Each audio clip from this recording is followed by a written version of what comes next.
नमस्कार, मी Shruti Rahul. News top 9 या बुलेटिनमध्ये आपलं स्वागत करते आहे. बुलेटिनच्या सुरुवातीला महत्त्वाची घडामोड आहे.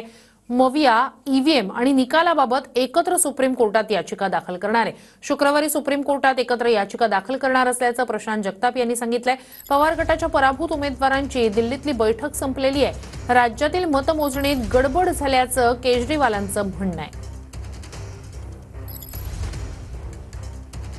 आम्ही आज आता या ठिकाणी अभिषेकजी मनु सिंघवी साहेबांनी आमचं आणि केजरीवाल साहेबांचं म्हणणं ऐकलं आणि पुढच्या 2 दिवसात तो सगळा डेटा घेऊन साधारणतः फ्रायडेला आम्ही सुप्रीम कोर्टामध्ये महाराष्ट्रातल्या सगळ्या मतदारांनी नाही पण इलेक्शन कमिशननी आणि ईव्हीएमनी जे पराभूत केलेले उमेदवार हे एकत्रित या ठिकाणी याचिका दाखल करणार. जर सुप्रीम कोर्टाचं आणि इलेक्शन कमिशनचं जे ओरिजिनल एसओपी आहे, ज्या एसओपी मध्ये व्हीव्हीपॅट मध्ये आणि ईव्हीएम मध्ये जे मतदान झालेले 20 नोव्हेंबरला म्हणजे मतदारांनी केलेले तेच मोजण्याचा आम्ही जे पैसे भरलेत त्याच्या विपरीत आता इलेक्शन कमिशनने नवीन एसओपी जारी केली, ज्याच्यामध्ये 20 नोव्हेंबरला महाराष्ट्रात जे मतदान झाले ते त्वरित ते डिलीट करणार, एरेज करणार आणि नवीन मॉकपोल घेणार.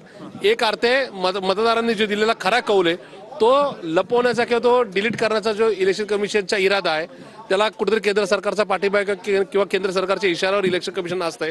त्या सगळ्या गोष्टी सुप्रीम कोर्टासमोर ठेवण्याचा आमचा निर्णय झाला आहे आणि या सगळ्या गोष्टींमध्ये एकूणच ज्या गडबडी झाल्यात त्या सकृतदर्शनी आमच्याकडे जे पुरावे आहेत ते पुरावे घेऊन आम्ही सुप्रीम कोर्टात जाऊ.